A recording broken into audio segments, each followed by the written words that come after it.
धुळे शहरातील कचरा संकलन करण्यासाठी पुणे येथील स्वयंभू कंपनीला कचरा संकलन करण्याचा ठेका देण्यात आला आहे. मात्र कचरा संकलन करण्याऐवजी दगड मातीचे संकलन करून त्यांचं वजन करण्याचा धक्कादायक प्रकार वरखेडी कचरा डेपोवरील वजन काट्यावर घडला आहे. सदरचा प्रकार मनपा आयुक्तांच्या लक्षात आणून दिल्यानंतर त्यांनी सदरचं प्रकरण उपायुक्तांकडे वर्ग करत उपायुक्त हेमंत निकम यांनी सदरच्या प्रकरणाबाबत चौकशी समिती गठीत करून दोषींवर गुन्हा दाखल करण्याचा इशारा दिला आहे.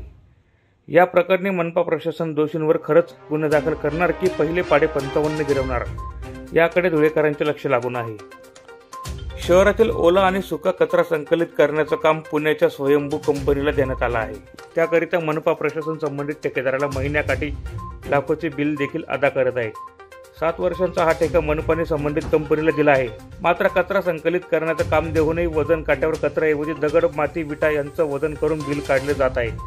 सदरच्या प्रकारामुळे धुळेकरांची फसवणूक होत आहे. याबाबत अनेक नागरिकांनी तक्रारी निवेदन देऊनही तात्पुरत्या स्वरूपात दंड केला जातो. मात्र नंतर परिस्थिती पुन्हा जैसे तेच होत असल्याने कचरा ठेकेदाराविरोधात धुळेकर नागरिकांमधून संताप व्यक्त केला जात आहे. सदरच्या ठेकेदाराला कायमस्वरूपी ब्लॅकलिस्ट करण्याची मागणी देखील समोर आली आहे.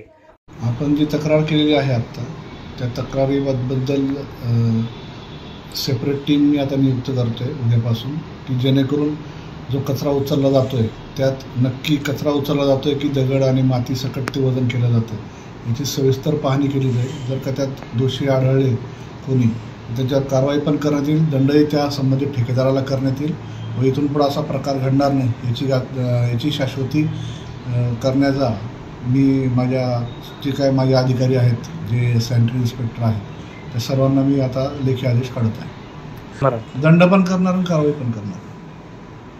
आम्ही तेच म्हटलं पाहून एकदा चौकशी करून अहवाल बनवावा लागेल, त्यानुसार दंड करायला लागेल ना, त्यानुसार योग्य ती कारवाई करू आम्ही.